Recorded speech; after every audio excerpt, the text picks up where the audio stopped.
اب اس کے بعد حضرت الیاس علیہ السلام کا ذکر. پچھلی بات ختم ہوئی الیاس علیہ السلام. الیاس علیہ السلام کا ذکر بھی قرآن مجید میں آتا ہے اور ان کو الیاسین بھی کہا گیا ہے. الیاسین 9ویں صدی قبل مسیح میں تشریف لائے تھے. عیسیٰ علیہ السلام کی آمد سے 800 سال پہلے 9ویں صدی. یہ شام کے علاقے بالبک میں تھے. ان کی قوم بال بت کو پوجتی تھی، اور بعض نے یہ بھی کہا کہ اس سے مراد حضرت ادریس ہیں، لیکن حقیقت یہ ہے کہ دونوں کا ذکر الگ الگ قرآن مجید میں آتا ہے. حضرت ادریس علیہ السلام کا ذکر الگ آتا ہے، حضرت الیاس کا الگ آتا ہے. باب وَإِنَّ إِلْيَاسَ لَمِنَ الْمُرْسَلِينَ، اور بے شک الیاس رسولوں میں تھے. اذ قال لقومه الا تتقون، جب انہوں نے اپنی قوم سے کہا کہ کیا تم ڈرتے نہیں ہو. الا وترکنا علیہ فی الآخرین، یہاں تک کہ آیت ختم ہوئی وترکنا علیہ فی الآخرین تک، کہ ہم نے ان کا ذکر خیر بعد والوں میں چھوڑ دیا. قال ابن عباس، ابن عباس کہتے ہیں یذکر بخیر، کہ ان کا ذکر خیر یا بلائی کے ساتھ کیا جاتا ہے. سلام علی الیاسین، سلامتی ہو الیاسین پر. انا کذالک نجزی المحسنین، بے شک ہم محسنین کو ایسی ہی جزا دیتے ہیں. انہ من عبادنا المؤمنین، بے شک وہ ہمارے مومن بندوں میں سے تھا. یذکر عن ابن مسعود و ابن عباس، ابن عباس اور ابن مسعود سے ذکر کیا گیا ہے ان الیاس هو ادریس، کہ الیاس وہ دراصل ادریس ہیں. لیکن دوسری رائے کیا ہے کہ وہ دونوں مختلف ہیں، بس ان کا اتنا ہی ذکر کیا گیا. اگلا باب ہے باب ذکر ادریس علیہ السلام، ادریس علیہ السلام کے ذکر کا باب. وہو جد ابی نوح ویقال جد نوح علیہم السلام، اور وہ ابو نوح کے دادا ہیں. ادریس علیہ السلام نوح علیہ السلام کے ابا کے دادا ہیں. ویقال جد نوح علیہم السلام، اور یہ بھی کہا جاتا ہے کہ نوح علیہ السلام کے دادا ہیں. اب سوال یہ پیدا ہوتا ہے کہ یہ ترتیب کے اعتبار سے تو نوح علیہ السلام سے پہلے آئے ہیں اور ذکر ان کا بعد میں ہو رہا ہے، کیوں؟ یہ نبی تھے اور نوح علیہ السلام رسول تھے، اور رسولوں میں سے بھی کون سے؟ اولو العزم، اور ان کو جد ثانی یا اب ثانی کہا جاتا ہے، تو ان کی اہمیت کی وجہ سے. وقولہ تعالی، اور اللہ سبحانہ وتعالی کا فرمان ہے وَرَفَعْنَاهُ مَكَانًا عَلِيًّا، کہ ہم نے ان کو بلند جگہ پر اٹھا لیا. قال ابدان کہتے ہیں اخبرنا عبداللہ اخبرنا یونس عن الزہری، تحویل کی. واخبرنا احمد بن صالح قال حدثنا عنبسة حدثنا یونس عن ابن شہاب زہری قال قال انس بن مالک کان ابو ذر رضی اللہ عنہ یحدث، کہ ابو ذر رضی اللہ عنہ حدیث بیان کرتے ہیں ان رسول اللہ صلی اللہ علیہ وسلم قال، کہ رسول اللہ صلی اللہ علیہ وسلم نے فرمایا فرج سقف بیتی وانا بمکہ فنزل جبریل. فرجا کھولا گیا، سقف بیتی میرے گھر کی چھت، وانا بمکہ تھا اس حال میں کہ میں مکہ میں تھا، یعنی جب میں مکہ میں قیام پذیر تھا تو ایک رات میرے گھر کی چھت کھل گئی. فنزل جبریل، تو جبریل اترے. ففرج صدری، تو انہوں نے میرا سینہ شق کیا، کھولا. ثم غسلہ بماء زمزم، پھر اس کو زمزم کے پانی سے دھو ڈالا. ثم جاء بطست من ذهب، پھر وہ سونے کا ایک تھال لائے. ممتلئ حکمتا و ایمانا، جو بھرا ہوا تھا حکمت اور ایمان سے. فافرغها فی صدری، تو اسے میرے سینے میں انڈیل دیا. ثم اطبقہ، پھر سینہ جوڑ دیا. ثم اخذ بیدی، پھر میرا ہاتھ پکڑا. فعرج بی الی السماء، پھر وہ مجھے آسمان کی طرف لے گئے. فلما جاء الی السماء الدنیا، پھر جب وہ آسمانی دنیا پر تشریف لائے. قال جبریل، تو جبریل نے کہا لخازن السماء، آسمان کے داروغہ سے، چوکیدار سے، افتح، کھولو. قال من ھذا، کہا یہ کون ہے؟ قال جبریل، کہنے لگے کہ جبریل. قال معک احد، تمہارے ساتھ کوئی اور بھی ہے؟ قال معی محمد، وہ بولے میرے ساتھ محمد ہیں صلی اللہ علیہ وسلم. قال ارسل الیہ، تو اس چوکیدار نے پوچھا کیا انہیں بلا بھیجا گیا ہے؟ قال نعم، جبریل بولے جی ہاں. ففتح، تو اس نے دروازہ کھول دیا. فلما علونا السماء، پھر جب ہم آسمان کی طرف چڑھے. اذا رجل عن یمینہ اسودۃ وعن یسارہ اسودۃ، تو ایک شخص کو دیکھا جس کے دائیں طرف بھی لوگوں کا ایک جمع غفیر ہے اور بائیں طرف بھی. اسودہ سے مراد لوگوں کا ایک بہت بڑا گروہ، جھنڈ. فَإِذَا نَظَرَ قِبَلَ يَمِينِهِ ضَحِكَ، تو جب اس شخص نے اپنی دائیں طرف دیکھا تو ہنس پڑے. وَإِذَا نَظَرَ قِبَلَ شِمَالِهِ، اور جب انہوں نے اپنی بائیں طرف دیکھا بکا تو رو دیے. فَقَالَ مَرْحَبًا بِالنَّبِيِّ الصَّالِحِ، پھر وہ بولے مرحبا، ویلکم نبی صالح کو، والابن الصالح، اور نیک بیٹے کو. قلت من ھذا، میں نے پوچھا یہ کون ہے؟ یا جبریل، اے جبریل. قال ھذا آدم، جبریل بولے یہ آدم ہے.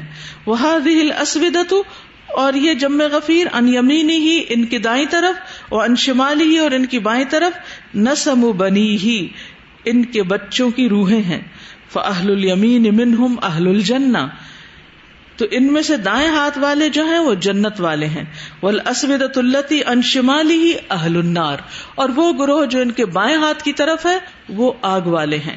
فاذا نظر قبل یمینہ ضحک، پھر جب وہ دیکھتے ہیں اپنی دائیں طرف تو ہنس پڑتے ہیں. واذا نظر قبل شمالہ بکا، اور جب وہ بائیں طرف دیکھتے ہیں اپنے تو رو پڑتے ہیں. ثم عرج بی جبریل، پھر جبریل مجھے لے چڑھے، حتی اتی السماء الثانیہ، یہاں تک کہ وہ دوسرے آسمان پہ آئے.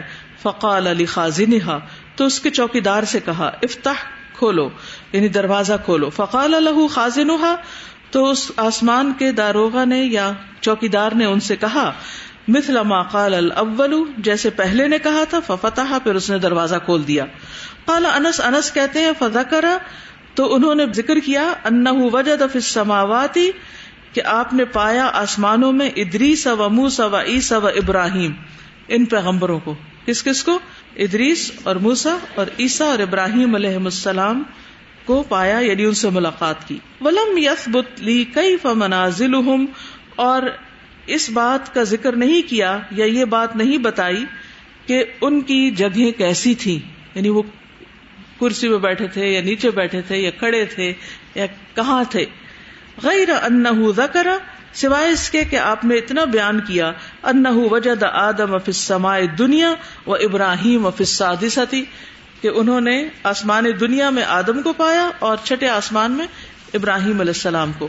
وقال انس، اور انس کہتے ہیں، فلما مر جبریل بادریس، پھر جب جبریل علیہ السلام ادریس علیہ السلام کے پاس سے گزرے، قال مرحبا بالنبی الصالح والاخ الصالح، تو انہوں نے کہا اچھے پیغمبر آئے اور اچھے بھائی، یعنی ادریس علیہ السلام نے بیٹا نہیں کہا بلکہ بھائی کہا. ثم مررت بموسیٰ، پھر میں موسیٰ علیہ السلام کے پاس سے گزرا. فقال مرحبا بالنبی الصالح، تو وہ بولے مرحبا نبی صالح کو، والاخ الصالح، اور نیک بھائی کو.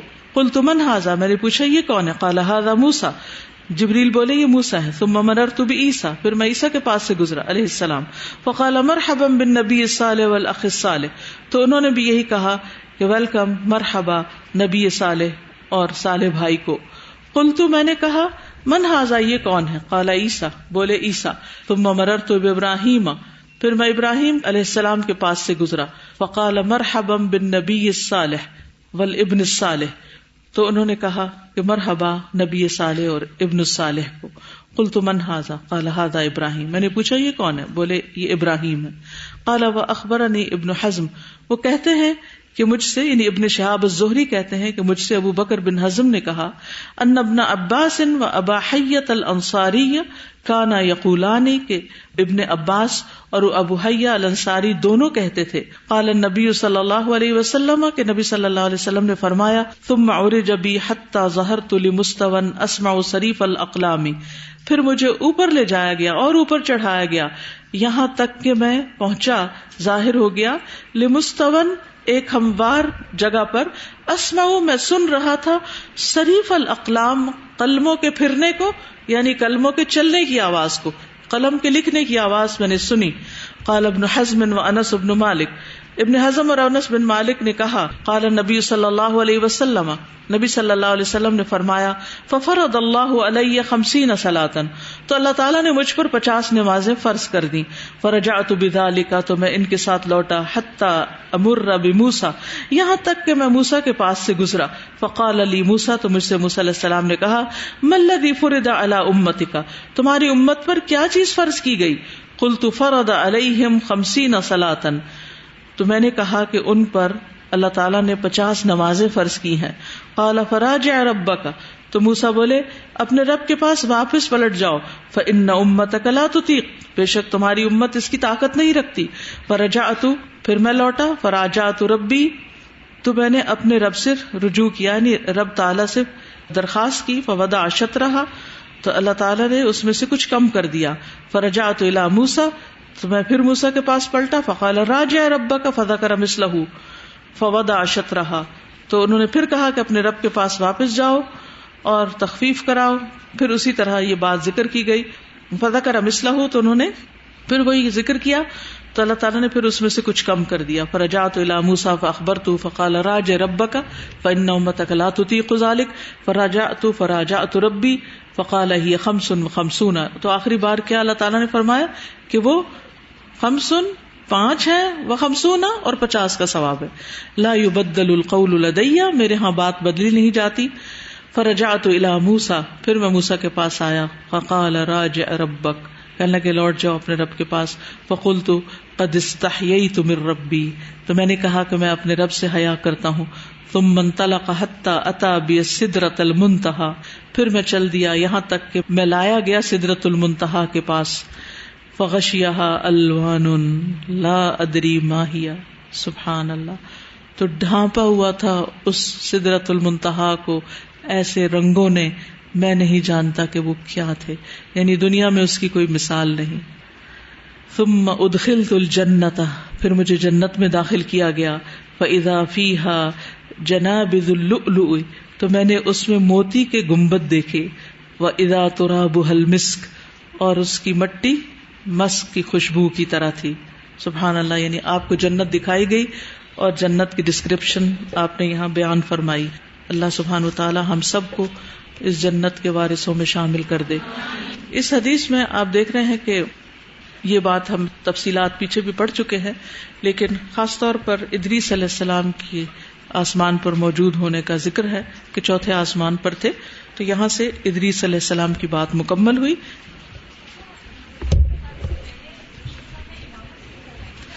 جی ہاں، وہ وہاں بھی لے جائے گئے.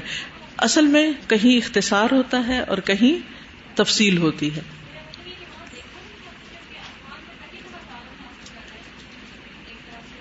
ان کا سوال یہ ہے کہ نبی صلی اللہ علیہ وسلم نے تو پہلے انبیاء کی امامت کرائی تھی، لیکن اس کے بعد جب آپ آسمانوں پہ لے جائے گئے تو پھر آپ نے پوچھا کہ من ھذا، یہ کون ہے جن کے ایک طرف جمع غفیر ہے نیک لوگوں کا اور ایک طرف بد لوگوں کا.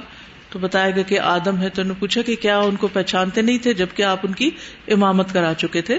تو یوں محسوس ہوتا ہے کہ وہاں آپ کو بائی فیس ملوایا نہیں گیا تھا، صرف امامت ہوئی اور پھر آپ آگے تشریف لے گئے اور وہاں جا کر آپ کا تعارف ہوا.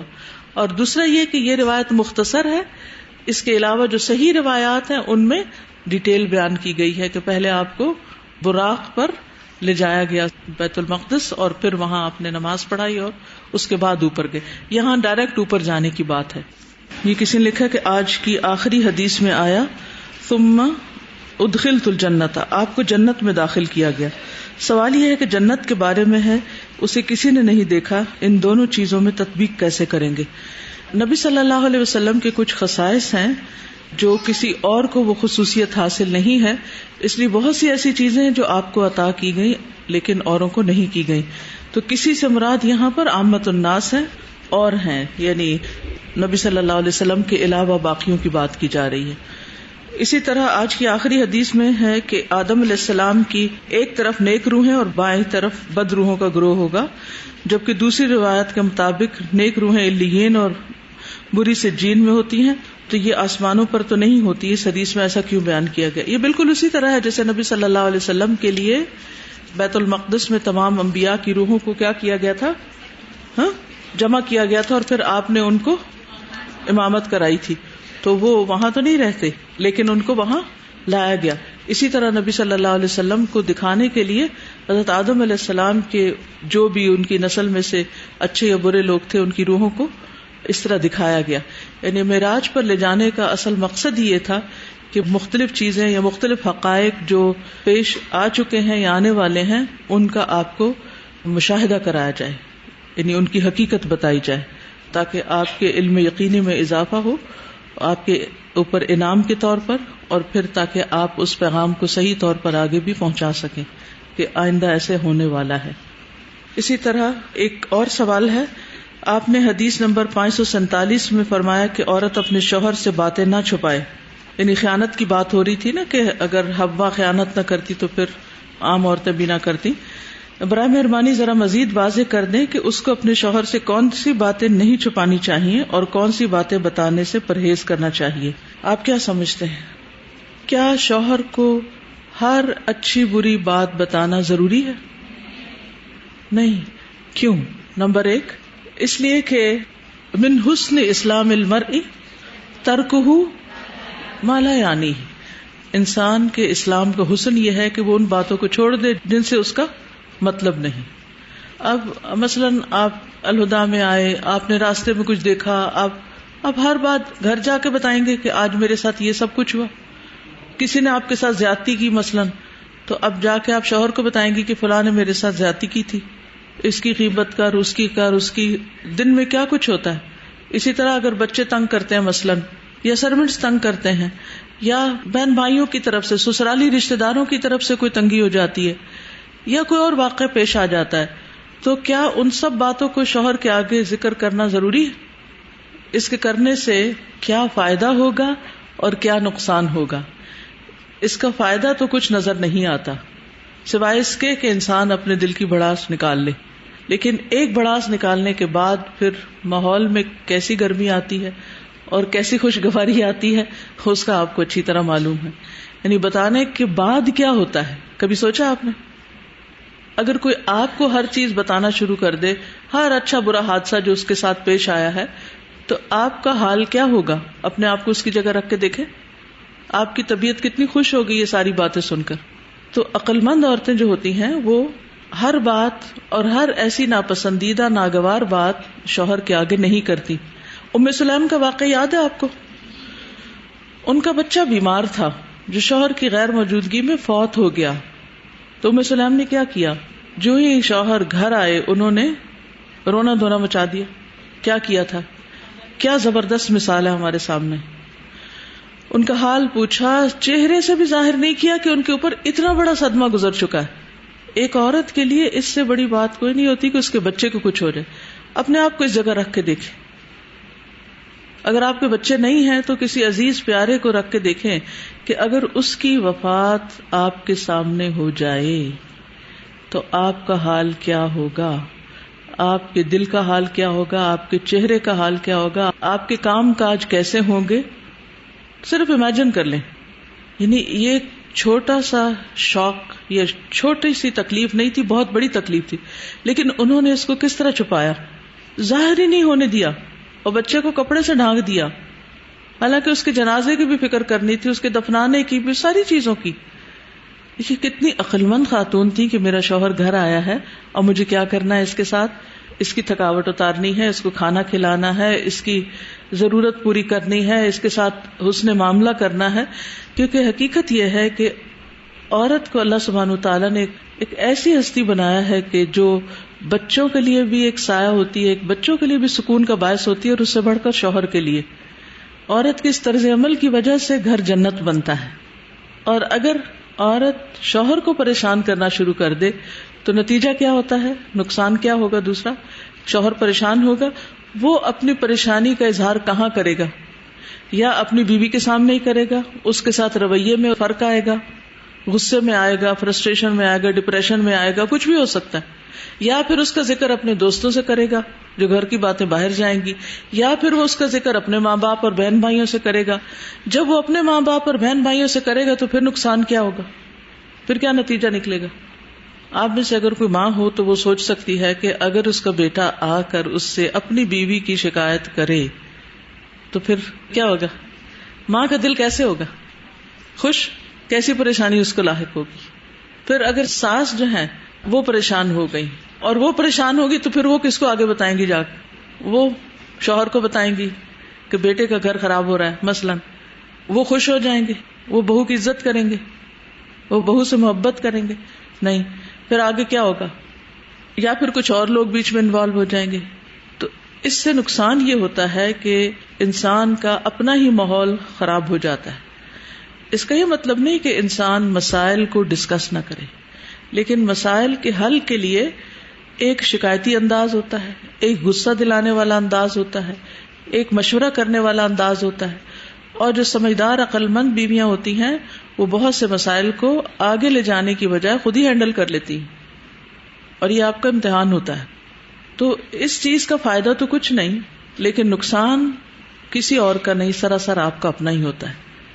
کیونکہ آپ ایسا ماحول فراہم کریں گی جس سے گھر کی فضا پرسکون ہوگی تو آپ کو سکون ملے گا، اور اس کے لیے آپ کو صبر کرنا ہے.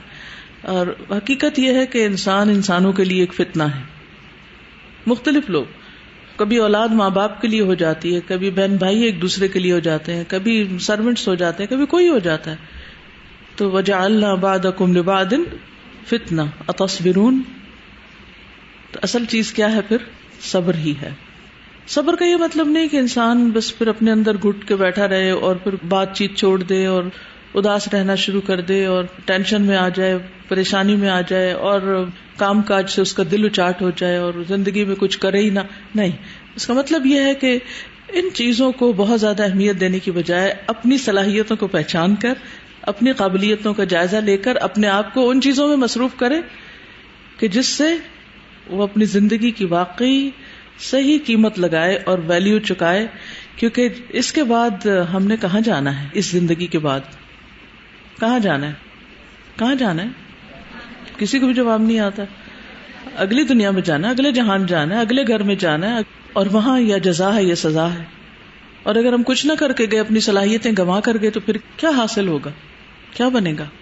جو شخص آخرت پر نظر رکھتا ہے نا، اور اپنے وقت کی قدر و قیمت کو پہچانتا ہے، وہ ان ساری چیزوں سے اوپر اٹھتا ہے، بڑے مقاصد کو سامنے رکھتا ہے اور اس کے لیے بڑی کوششیں کرتا ہے. کوئی بھی قدم اٹھانے سے پہلے یہ ضرور سوچئے کہ اس کام کے کرنے کے بعد کیا ہوگا. صرف اس وقت کو سوچئے کہ اس وقت کیا ہوگا، اس کے بعد کیا ہوگا، اس کا نتیجہ کیا نکلے گا، اس سے مجھے حاصل کیا ہوگا. میں جو کچھ بھی کر رہی ہوں وہ دراصل کیا ہے؟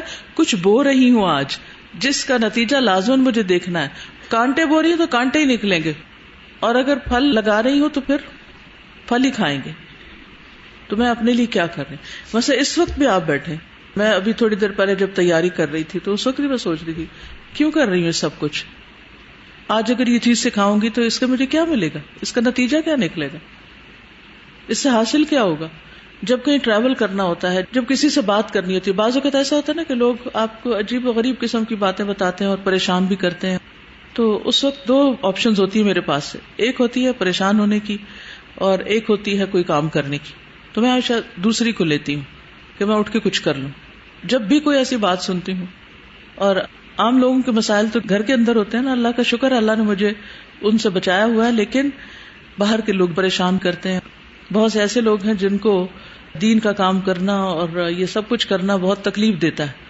تو وہ آئے دن کوئی نہ کوئی مسئلہ اٹھائے رکھتے ہیں، کوئی کہیں سے کوئی بات اٹھا لیتے ہیں، کوئی کہیں سے کوئی کسی طرح کی اور اذیت دینے کی کوشش کرتے ہیں. اور مجھے پتا ہوتا ہے یہ شیطان کا حملہ ہے. کل صبح بھی ایسے ہی ہوا. صبح اٹھ کے جب انسان اپنے نماز روزہ سے فارغ ہو کے جب پڑھنے بیٹھتا ہے، اپنے کام کاج کو شروع کرتا ہے، اسی طرح کی کسی نے مجھے میرے ہی کسی لیکچر میں سے کوئی بات اٹھا کے ایک ویڈیو بنا کے اس کے اوپر ایک اور تردید اور معلوم نہیں کیا کچھ تبصرہ تذکرہ کر کے تو وہ مجھے بھجوائی کہ فلاں آپ کے بارے میں یہ کہہ رہے ہیں. ایک دفعہ میں نے سنی تو تھوڑی ایسی جیسے ایک گرد آتی ہے نا، تو تھوڑی سی طبیعت کے اوپر برا گزرتا ہے. لیکن اس کے فوراً بعد میں نے ذکر کیا، وہاں سے اٹھی اور جا کے قرآن پڑھنا شروع کر دی. اور الحمدللہ اس کے بعد دوسری دفعہ اس چیز کا کوئی اٹیک یا اثر یا تکلیف یا کچھ بھی نہیں ہوا مجھ پر. یعنی جسے کہتے ہیں نا کہ جیسے وہ چیز ایگزسٹ ہی نہیں کرتی میرے لیے. اور اگر میں اس کو سنجیدگی سے لے لوں تو شاید میں پڑھانے بھی نہ آ سکوں. ہمیشہ اگر کوئی بھی تنقید کرتا ہے، غلطی ہے تو استغفار کرے، اصلاح کرے، اور اگر غلطی نہیں ہے تو اللہ کی تعریف کریں اور اپنا کام کریں. کیونکہ میرے پاس وقت نہیں ہے کہ میں اپنا آپ ان فضول باتوں میں گنواؤں. کسی بھی قسم کی الجھنوں میں، جھگڑوں میں، لڑائیوں میں، غیبتوں میں، شکایتوں میں اگر آپ کہیں بھی پڑے ہوئے ہیں تو اپنے آپ کو ضائع کر رہے ہیں. اور شیطان آپ کے پیچھے لگا ہوا ہے کہ آپ کو ضائع کر دے. اس سے آپ نے اوپر اٹھنا ہے, تب آپ کچھ کر سکیں گے. نہ آپ کوئی قرآن میں سے کچھ یاد کر سکتی ہیں, نہ حدیث میں چکی, اور یاد کیا ہوا پھر بھولیں گی, یاد بھی نہیں رکھ سکیں گی اگر دل میں اس طرح کی باتیں سوچتی رہیں, کسی کام کے قابل نہیں رہیں گی.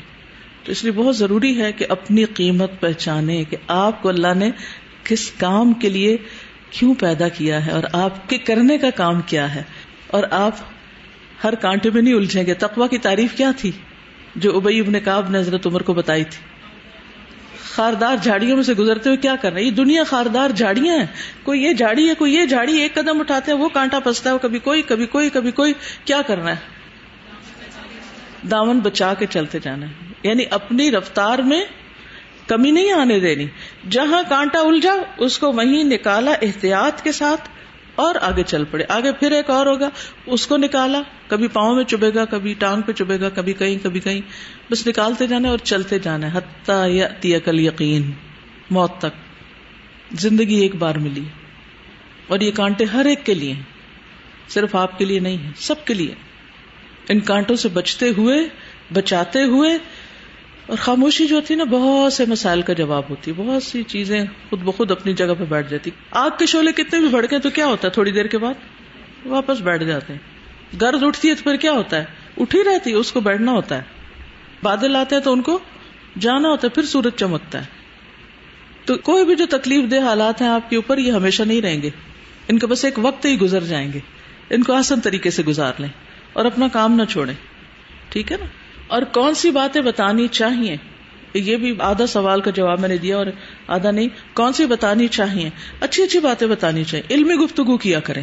اور ہو سکتا ہے کہ اس کو اتنی دلچسپی نہ ہو تو پھر جانے اس کی کیا دلچسپی, اس کا دل جیتنا تو اس کی دلچسپی کی باتیں شروع کر دیں. اتنا تو پتہ چل ہی جاتا ہے نا جس کے ساتھ بھی آپ رہتے. اللہ ہی کہ وہ حرام یا غلط چیز پر مبنی ہو تو اس کو آسان طریقے سے انسان ریپلیس کر سکتا ہے, لیکن ادروائز ٹیک اٹ ایزی.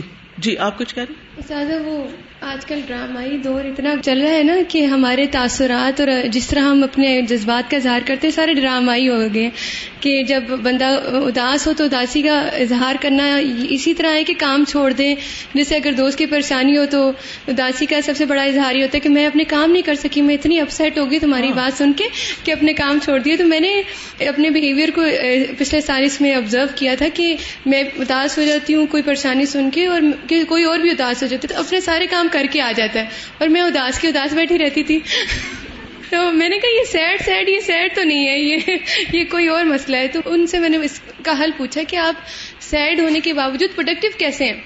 تو انہوں نے کہا کہ اللہ نے مجھے اس سال یہ توفیق دی ہے کہ جب میرے پیغام بھاری ہو جاتے ہیں تو میں اپنے کاموں کو, میرا یہ سب سے بڑا ٹارگٹ ہوتا ہے کہ میں اپنے کاموں کو نہ چھوڑوں. میں اپنے بھتیجے کو بھی پڑھا رہی ہوتی ہوں اور اپنے پیپرز بھی چیک کر رہی ہوتی ہوں, اور یہ تو میں نے اس کے بعد محسوس کیا یا اپنے سے اسٹرگل جاری رکھی کہ ہمارے ہاں جذبات کا جو کرائٹیریا رکھ لیا گیا ہے کہ اگر ہم کسی کو کہیں نا کہ میرا یہ غم ہے تو ہم چاہتے ہیں کہ دوسرا بھی وہ اس غم کو اپنا بنا لے اور گھنٹہ بیٹھا رہے چوکڑی مار کے کہ بڑا ہی غم ہے جی. اور اگر وہ حل کی طرف جائے تو وہ سمجھتے ہیں کہ نہیں اس کا حل تو نہیں مجھے چاہیے, میں دراصل اپنی اسٹوری آپ سے گھنٹہ اور شیئر کرنا چاہ رہی ہوں. تو جو بھی آپ کے ساتھ غم شیئر کرے اس کو بھی پروڈکٹیو بنائیں اور خود بھی پروڈکٹیو بنے. بہت اچھا طریقہ ہے یہ دوسروں کو غموں سے نکالنے کا. بالکل اسی طرح یعنی آپ سارے ٹائم ویسٹرز نوٹ کریں اپنے.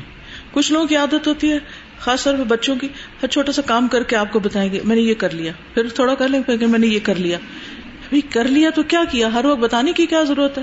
یہی سے پھر ریاکاری کی عادت پڑتی ہے, ہر وقت دوسروں سے تعریف ہر کام کر کے دوسروں کی طرف دیکھنا وہ اپروو کر رہے ہیں کہ نہیں, کس قدر وقت ضائع ہوتا ہے. تو ان کو فوراً دھیان دلا, وہ اوپر دیکھ رہا ہے, جس کے لیے کر رہے وہ دیکھ رہا ہے. ہاں فیس بک پہ ہر وقت لائکس ڈیمانڈ کرنا, ہر وقت توجہ چاہنا, ہر وقت اٹینشن مانگنا, اس خول سے باہر نکل آئیں. اس سے بھی زیادہ انجوائے کرنے کی چیزیں. یہ بات عجیب سی لگ رہی ہے نا کہ ہم ہسبینڈ کو ہر بات کیوں نہ بتائیں, یعنی یہ ہمیں کوئی تھوڑا سوال سا آ رہا ہے نا. تو زندگی میں کوئی بھی ایک ایسا رشتہ نہیں ہے جس کو ہماری ہر بات پتا ہو. کوئی بھی رشتہ ایسا نہیں ہے جس کو ہم کہیں کہ ہم سب بات بتا سکتے ہیں 100%, چاہے وہ مدرس ہی کیوں نہ ہو, کیونکہ بہت ساری ایسی چیزیں ہوتی ہیں جو ہم خود حل کر رہے ہوتے ہیں. یا اگر آپ اپنے ہسبینڈ کو دیکھیں تو ان سے ذرا پوچھیں کہ وہ آپ سے کتنا شیئر کرتے ہیں, تو آپ کو سمجھ میں آ جائے گا کہ ان کی سمجھداری جو گھر میں چل رہی ہے اس میں بہت بڑا ہاتھ اس بات کا ہے کہ وہ آپ سے ہر بات شیئر نہیں کرتے. جیسے کوئی کہہ رہے تھے کہ میری بیوی کو نا یہ شکوہ رہتا تھا کہ میں ہر بات نہیں بتاتا. تو میں نے کہا اگر میں تم سے ہر بات کرنے لگوں تم فوت ہو جاؤ گی اس دن جس دن میں نے تمہیں ہر بات بتا دی. بالکل صحیح. کیونکہ سر دیکھیں مردوں کی کتنے ساری پریشانیاں, کتنی ساری ایسی چیزیں ہوتی ہیں کہ وہ گھر میں تو اظہار ہی کبھی نہیں کرتے کہ ایسا کچھ ہو رہا ہے.